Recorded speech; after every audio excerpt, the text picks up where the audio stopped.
Please also welcome Kosovo's Defense Minister, Ayub Macedonce.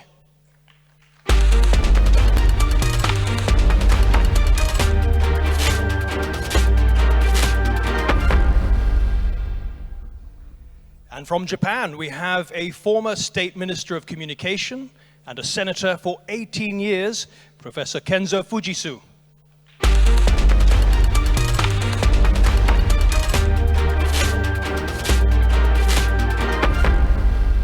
And completing our panel is the former European Commission's Chief Competition Economist, Professor Tommaso Velletti.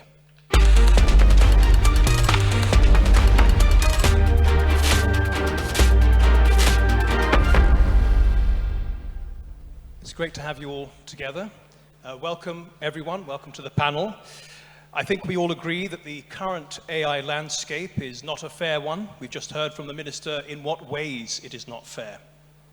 It is dominated by a few big platforms in just a handful of countries, and predominantly, as you will have noticed, Belen, by men. Each of the panel will identify the different problems that exist in the country and current landscape, and then in the second half of our discussion, they will propose solutions. I've also taken a couple of questions from the audience, from quite a diverse group, including from Nigeria, and Pakistan, and of course, Turkey. So, before we get started, one last point, especially for the audience, in case any of you are nodding off after your big lunches.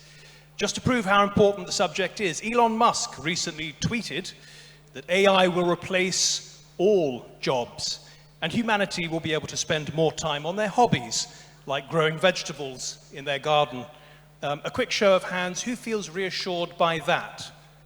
Exactly. So before it's too late, let's talk to our panel and see if there's anything we can do about it. So welcome, Professor Tommaso Velletti. Since you're the furthest away, we'll bring you in first. You're an expert in dealing with competition and with monopolistic power. Forgive me, this is the new microphone now. When you look at the landscape today, dominated, as we say, by just a few players, what do you see? Thank you very much, and it's a great honor to be here. Thank you for having me. It's been 2 fantastic days. All the sessions are incredibly interesting, so well done for putting together such an interesting global forum. I'm an economist and a competition economist. The symptoms of monopoly are already there. I will give you some examples. What a handful of companies are actually doing is building bottlenecks, choke-off points across the AI value chain. So think of chips, cloud, models, data, all of them already have problems. So what's emerging is not the textbook monopolist, a single firm with no competitor, but it's what some people call digital feudalism, what some people call, perhaps I would call it portfolio capitalism. It's different key players, each one in a certain level of the stack, reinforcing the next level, making entry impossible. So entry by new players is almost impossible now.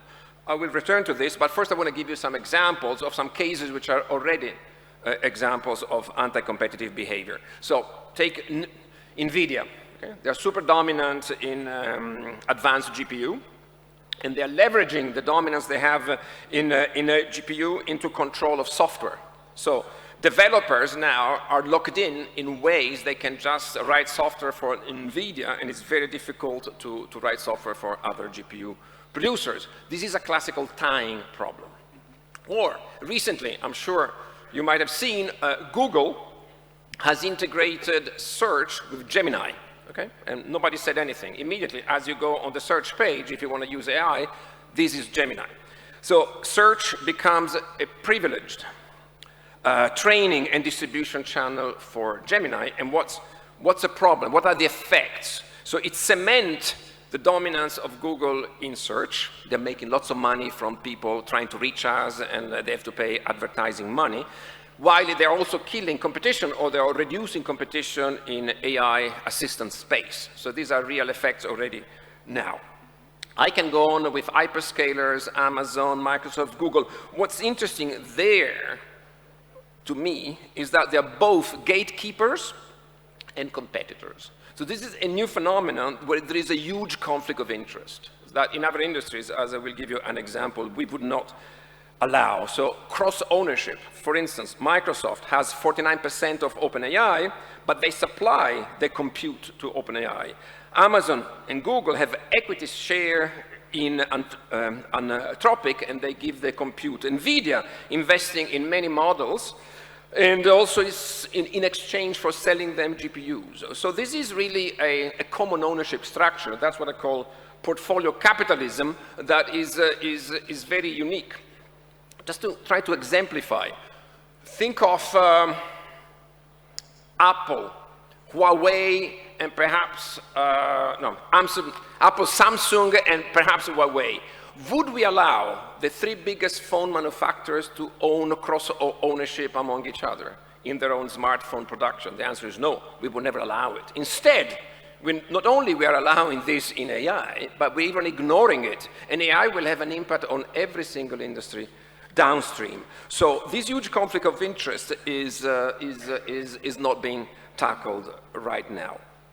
To me, the most important thing to think about is currently we are allowing not, as I said at the beginning, the textbook monopolization of prices now that will be high, but we are allowing a monopolization of essential inputs for all innovation which is coming into the future. So, especially middle countries such as Turkey, etc., every innovator in this country, the scenario is you will need to beg for access to those inputs to this handful of American companies, and they will extract your rents. This is a dreadful scenario that we need to fight. Thank you. Thank you for that. Kenzo Fujisu, Yes. you have told me that the United States and China have by far the most AI data centers in the world. The minister mentioned that as well. 70% combined. Now, what effect is that having on the rest of the world? Thank you very much for invitation to this very good conference. And as Minister of Technology and Innovation mentioned, so now China and the US control all AI. So for example, Giga Data Center, this is an AI data center. So around 50% of world Giga Data Center held by US, and 30% held by China in 2024, last year. And so maybe other countries, including Japan, so very small. And also R&D in AI. From 2013 to 2023, so according to AI index report, so around 70% of AI R&D investment by USA.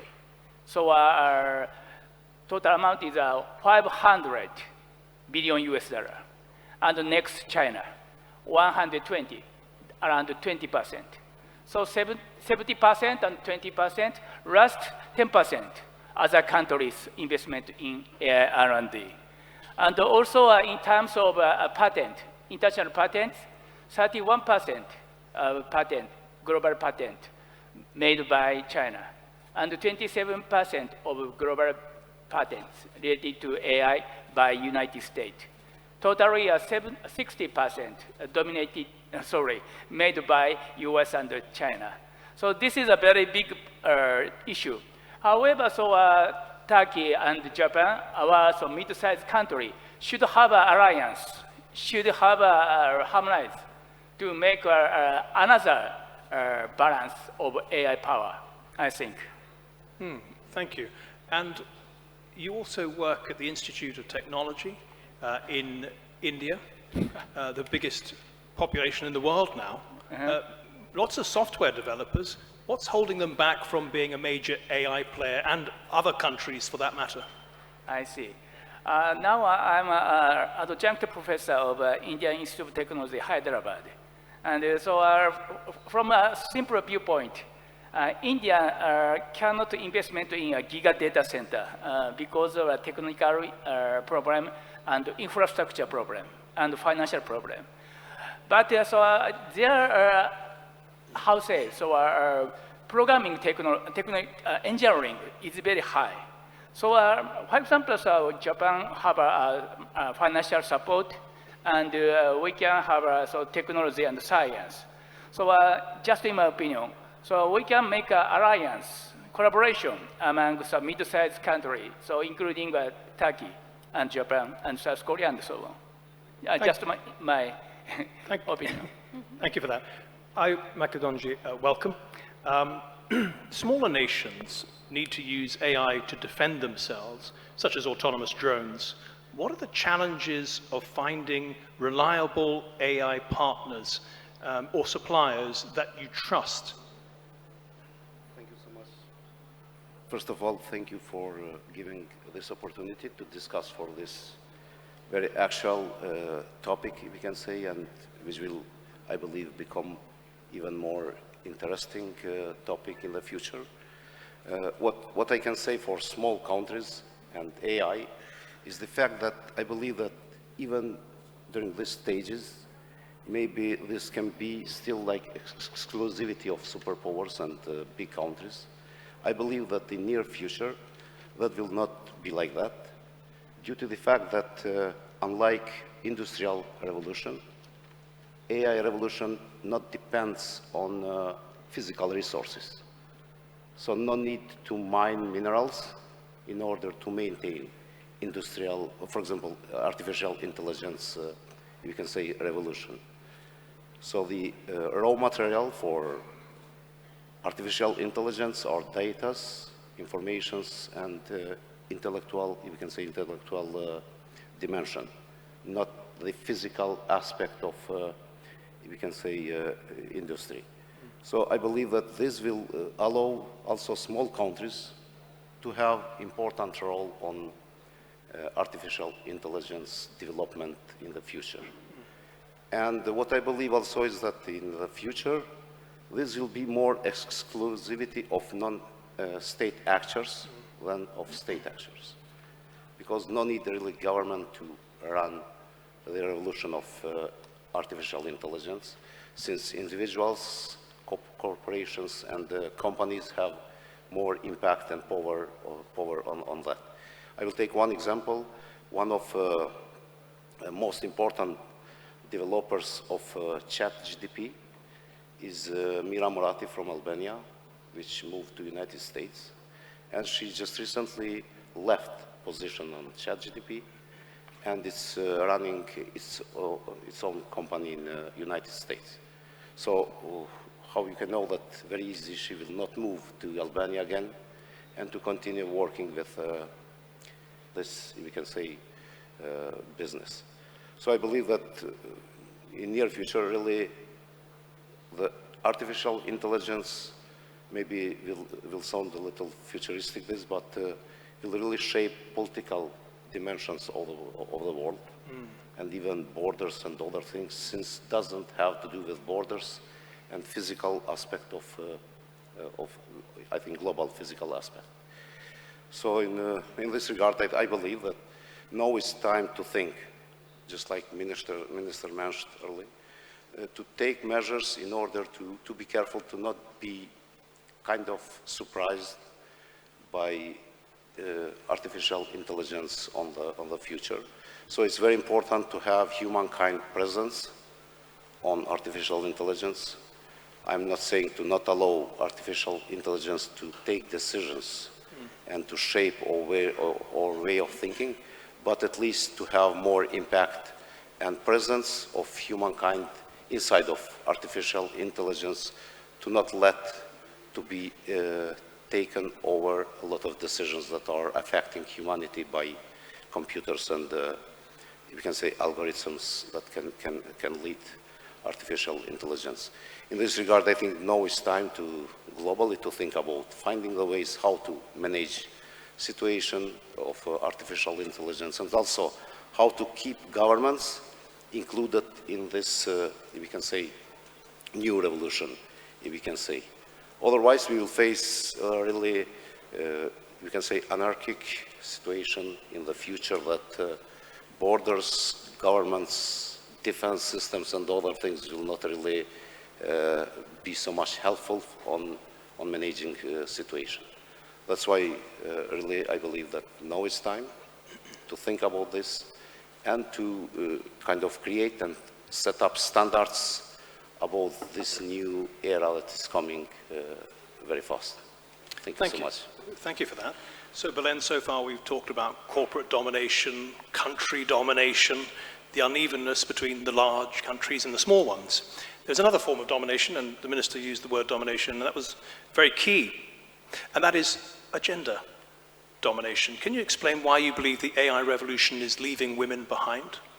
Thank you very much, Matthew, and it's really an honor to be here with all of you today, and congratulate to TRT for having such an important forum and also for focusing on this area in which the United Nations agencies are working from different angles. Indeed, I think that it's been very clear also from the presentation of the Minister that the digital revolution is transforming our economies, our societies, the dynamics between populations across the world, and that the rapidity with which this change is happening is something that is making us, all of societies and countries, to really look at what are the frameworks we have to really transit and navigate this transformation.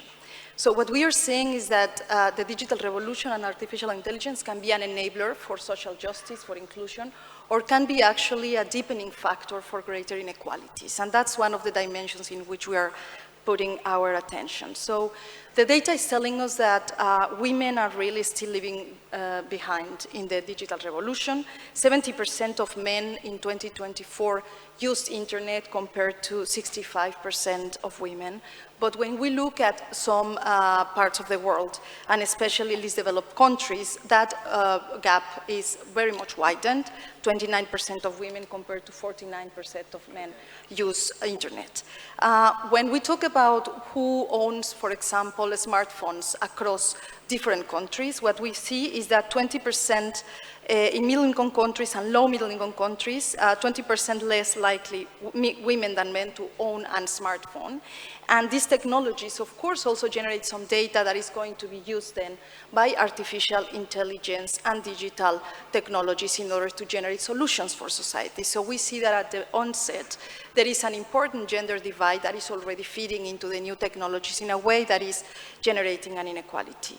There is another side effect of how the digital revolution can affect women and girls in the world, and this is related to what we call technology-facilitated violence or gender-based violence, which is a form of violence that many girls and women face in the digital world, in which women may be really facing the non-consensual use of their image, but also stalking in hate messages, and many women who work in the public sector, including women journalists, as we've heard also before, are facing different forms of violence. And finally, I think it's important to highlight that women today are really not more than 25% of the participants of the AI professions.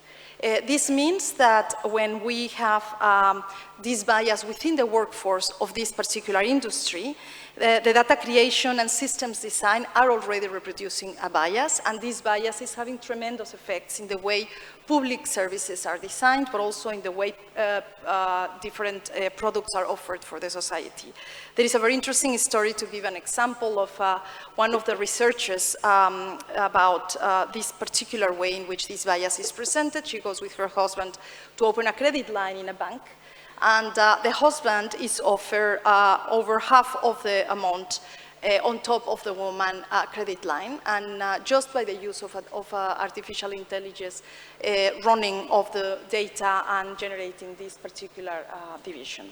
So I'd like to highlight in this regard, and I finish with this, that what we have been able to see through different studies and research across the globe is that the current artificial intelligence design is generating very important bias across different sectors in society. 44% of artificial intelligence systems were found to demonstrate gender bias.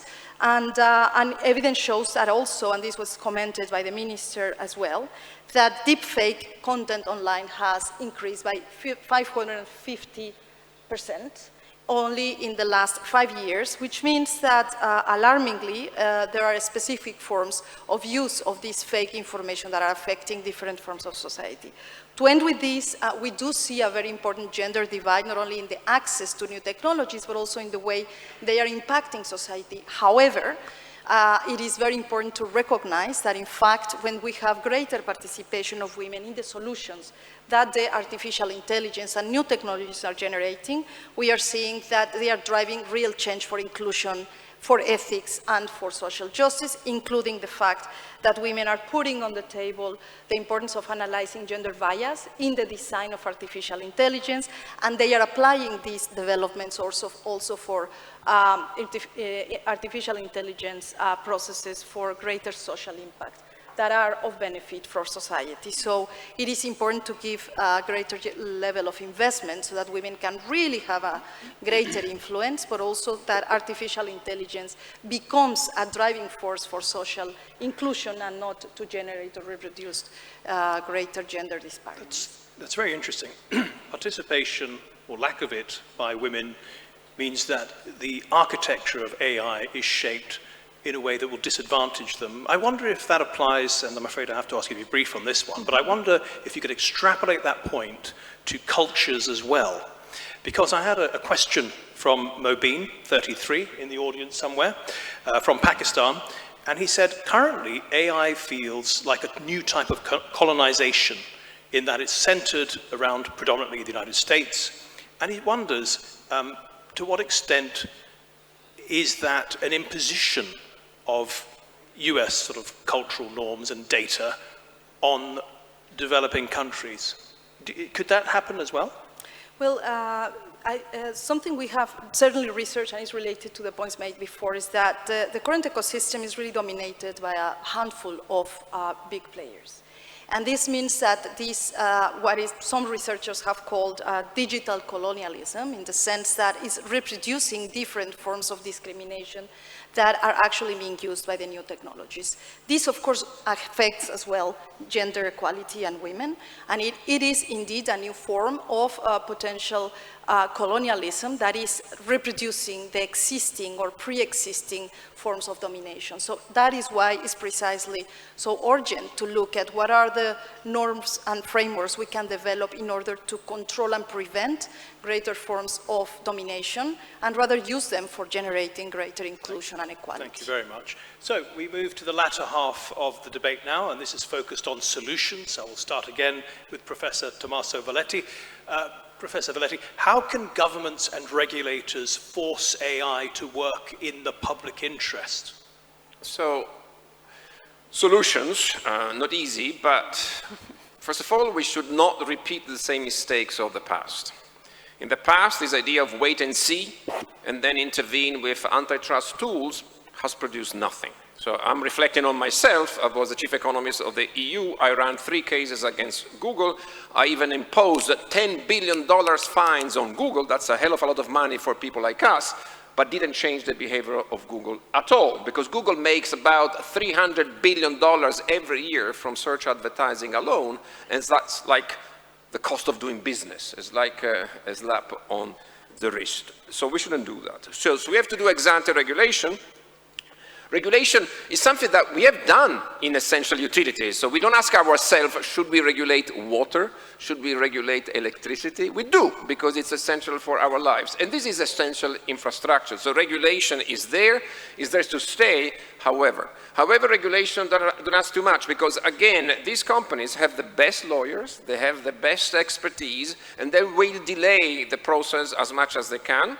And then by making it very technical, they're always ahead of the game. So that means that also the Ministry of Communication of your country or anywhere else needs to have the competences. We cannot be run by lawyers. I do respect lawyers, of course. We have to respect the law, but you need a technical knowledge, which is very difficult to have in institutions, because computer scientists can be working for these companies for salaries which are way above what normal people get in the public administration, which means we need to get to a public mission. So you can still get young computer scientists out of the best engineering schools, etc., if they understand why they want to do it, okay? Because they have a sense of a public mission, but we have to give a sense of the mission. So we have to give objectives. What we need to do, which is a more proactive thing, is to start building alternatives. So regulation is great, it has to be open, interconnection, interoperability. This we need to have, it's essential, but it's not enough. So currently, and we're talking about EU data, 80% of the digital infrastructure of the EU is in the hands of American companies. Okay? That's worrying, no? If you think strategically, geopolitically, the US is not an ally any longer. It has become, in many instances, an adversary. So we have to start, I'm not hypothesizing to replace infrastructure 100%, but we have to start from somewhere. So we have to start to build alternatives. It will take time, and there are ways of doing that. So what Europe is doing, complementing this idea of building, there's a movement called Eurostack, which is driven by private corporations. You don't have to think always about the government subsidizing. No. It's private money, together with initiatives which are called Buy European, but you can replace it with Buy Local, etc., which creates a demand which is big enough for local agglomeration of business interests to compete, because otherwise it wouldn't be able on every single small procurement contract to compete against incumbents. Public procurement is essential. 15 to 18% of European GDP is spent on public procurement. It's a lot of money. So if we can start making this from the demand side big enough to attract local interest of consortia, and we should let them play out their own offers, that's important. And so alternatives will start being built. In other countries in the global south, Brazil, Mexico, they went even one step ahead. They decided to face trade-offs, I will tell you what I mean, but they decided that the public administration should not any longer rely on Microsoft Teams or on Google or on this, because they said, why are we taxing the taxpayers, giving money to build cloud, to build things, to the trillionaires of this world? It's paradoxical, no, that our citizens are taxed in order to pay infrastructure which is in the ownership of that kind of firm. So they decided to start. It created problems at the beginning, because obviously some other companies are not as good as these ones to deliver some, so we became lazy. We have become lazy as well. No, we like to have everything which is plugged in and works fine. But then they decided that we are not going to procure any longer from American companies. We want to have local producers. And if you think again, Brazil, they have digital infrastructure which is amazing. There is something called Pix, which is incredible for payments, which has even unlocked the monopoly in payment cards that we have, Visa and MasterCard. They managed to obtain great results.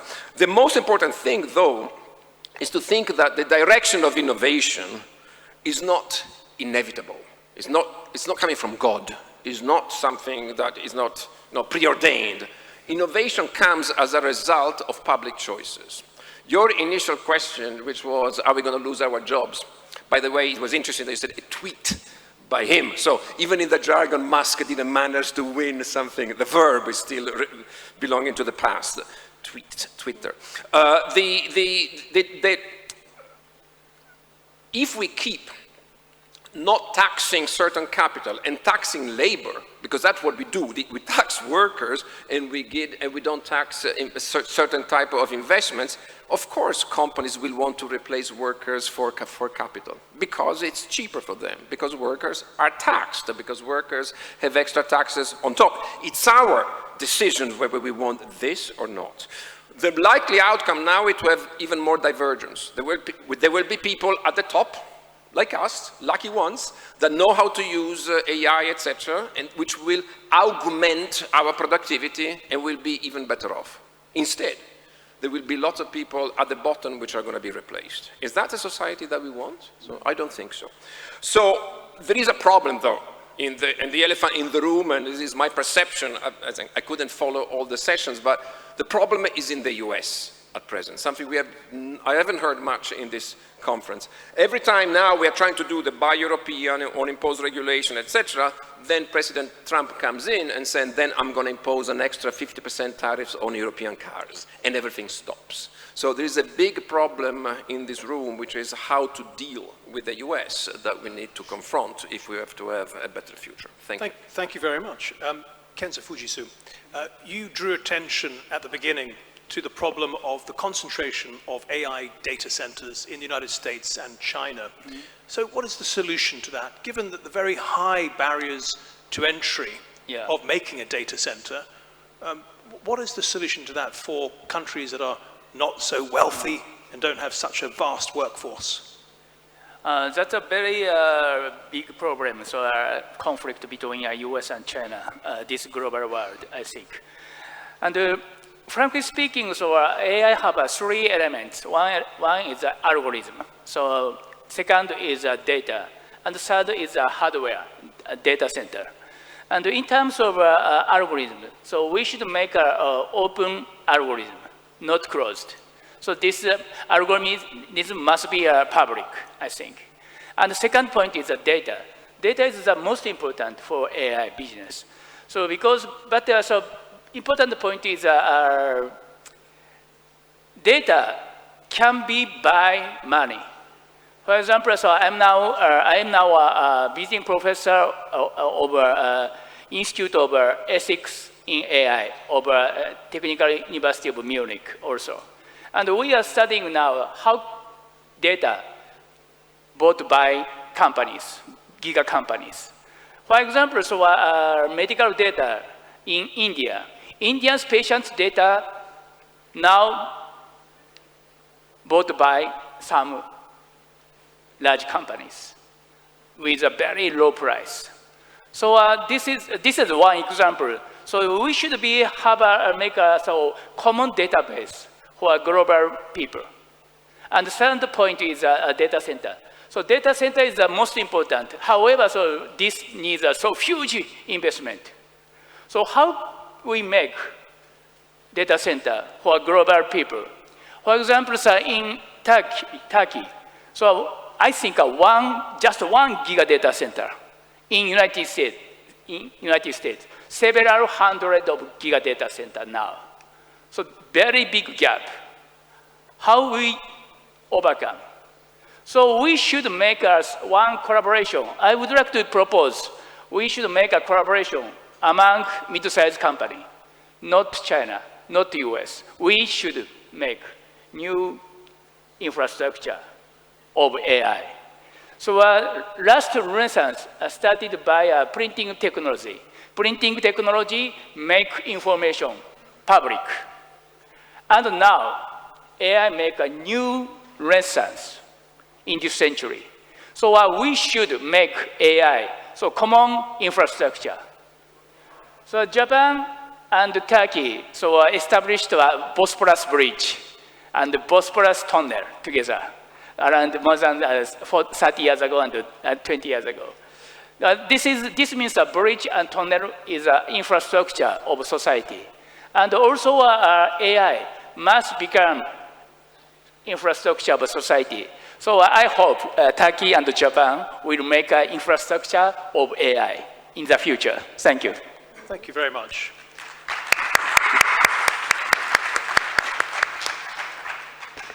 Ayupa, question for you now. Again, facing solutions. How vital is it for Kosovo and other small countries to build indigenous AI and to foster their own tech talent to protect their strategic independence?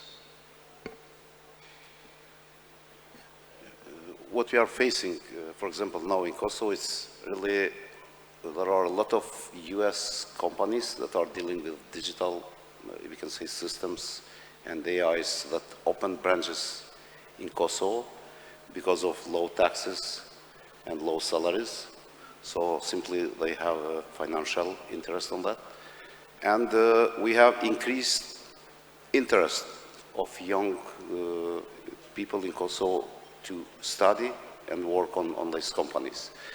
So I believe that with this we are kind of taking also some strategic importance for, we can say, superpowers in this case for United States, but also other countries that maybe in future will kind of try to cooperate with us on this field.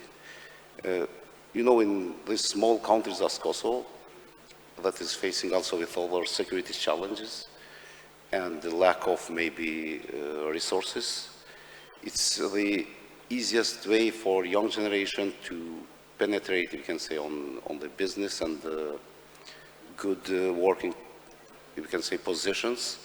It's intellectual dimension, like IT, digital part, and AI. And we see a lot of, we can say, increase of people that are working on this field. I believe that having really more involvement of Kosovo in this regard, like using Kosovo as, you can say, place where we can support other big companies in the world in order to maintain systems and data, will really contribute on strategic importance of Kosovo, and in this regard also in security of Kosovo and the whole region. Thank you so much. Thank you very much. Belen, I have a question from a member of the audience, a young lady called Noor. She's 32 and she's from Turkey. And she wants to know, she has also noticed that women are less participating in the development of AI systems. How would you go about encouraging greater female participation? Indeed, I totally agree with Nosh, if that's her name. One of the aspects we have analyzed is really what are the barriers for women and girls to participate more in the STEM sector in order to be trained and get a greater level of access to sciences, to technologies, careers. And we still have a very low level of participation of women and girls. So one first aspect is that we really need to enhance the level of investment and encouragement and incentives so that more girls or women are part of this career path. Second, we really need to increase literacy. Literacy on artificial intelligence for the overall population, men and women, boys, youth, so that the engagement with the artificial intelligence and new technologies is done from an informed citizenship. And so digital literacy is extremely important, especially for women who, as we have said, are already facing a digital divide and therefore have greater level of difficulty to really engage with ownership and empowerment. And thirdly, we really need to ensure that those companies and private sector who are designing new technologies and artificial intelligence really design this with a perspective of protecting citizens and protecting, in this case, women and girls from any form of violence or lack of protection. And in that sense, through doing and transforming this ecosystem, women will feel much more empowered in the sector of artificial intelligence in the digital world. Thank you for that. One last question from the audience as we are just about to wrap up, and I don't know which of you would like to field this one.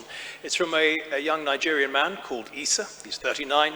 And he says, how can we improve access to artificial intelligence for Nigerians? A huge country in Africa, vast population. Does anyone have any answers for Issa? How to improve access for Nigerians to artificial intelligence in every regard, learning about it, learning how to make it, and having access to it as well. Thank you. I'll have a go. Why not? Yes, thank you. There's various ways, of course, but the one thing is education is key. So the Nigerian government should educate people, and there are in Nigeria or scholarships to go abroad and study and make sure that people also have the incentives to go back to their home country. The other one is build more on the idea of data trust and data commons. So this is what governments, could be the Nigerian, the Turkish, they can create data commons which are ethically sourced. I'll give you some examples. Denmark, when it comes to health data, instead of letting, like the UK did with Google DeepMind, privatize data from the NHS that only Google could use, which has basically destroyed innovation because only one company could have access to such data, perhaps even in an illegal way. Instead, Denmark decided to collect data in a public repository using ethical methods that the profession agrees on, and everybody can have access to train their models, so everybody has on equal footing, and then they can do experimentation by just paying the cost for it. That's the basic cost. So if you go for the Danish solution, then you can have a more open innovation, which is open to lots of middles or small startup. If you go instead for the DeepMind, you are just locking in the system in the hands of the famous feudal lords. Great, thank you very much, Professor. And Thank you. Fujisu, you would like to contribute? Yes, so I think AI must be an infrastructure of society. So, so algorithm must be disclosed, open. And so data also commonwealth, I think. And the next, data center is most important. So government should make data center, so globally, under global collaboration. And so I think AI is just like a road and a bridge and a tunnel. So we made a bridge and tunnel, so with Turkey and Japan. So just like this infrastructure building, so we can make AI as an infrastructure. Thank you. Oh, thank you very much. And Belen, is there something the United Nations is doing to make AI more accessible to women and girls, but also everybody in that case around the world who live in perhaps remote areas? Yes. Indeed, this is a very important area of engagement by the United Nations as a whole. As you may recall, there was a recent adoption of the Pact for the Future, which included one particular compact that is called the Global Digital Compact. And it is intended to collaborate with governments, with society overall, in order to really address the key opportunities for artificial intelligence and digital revolution to become drivers of inclusion, of sustainable development, of positive change, and to prevent a greater level of discrimination. So in that front, from UN Women, we are certainly working with companies and with government in the development of normative frameworks that can generate a greater level of regulation with regards to the use of data, to the protection of data, to the design of algorithms that can really identify potential gender bias and transform it. We are also working with women and civil society and women researchers so that they can really be empowered and supported in order to develop their own contribution to the digital world. And we're working, of course, with the STEM sector so that we promote that there is greater level of women accessing this sector. I finish by saying that we do see it is critical that the private and the public sector work together in this particular area. It is critical that there is accountability with regards to the way in which artificial intelligence is developed, and as it was said before, what is the world we want? And if the world we want is a world of equality, of inclusion, of ethics, we should really make sure that we develop frameworks to ensure that this digital world is an opportunity for that purpose. Thank you very much. And Professor Tommaso Valetti, did you have something to add? Yeah, I just want to actually to respond again to Isa in a different way. Instead of giving you an answer, I will ask you a question to think about. So what you have to do is to talk to your friends, to your family, to your group, to your professors, to your politicians, and think of what is the future that you want for yourself and for your country. So what is the type of future that you want for Nigeria, or if you're not Nigerian in this room, you can think of Turkey, or you can think of other example. And once you come, there will be a diversity of views, but once there is a general agreement of the direction where you want to go, ask also to what extent can AI help us get there. So if you start having this conversation first, then the answer to how to get there becomes more focused. So think about what is the future that you want to Nigeria, and what is to what extent can AI help you achieve that. Thank you very much. Professor Tommaso Valetti and Belen Sans-Luque, Eyüp Makedonje, and Professor Kenzo Fujisu. Thank you all very much, and thank you very much for listening. We really appreciate it. Thank you.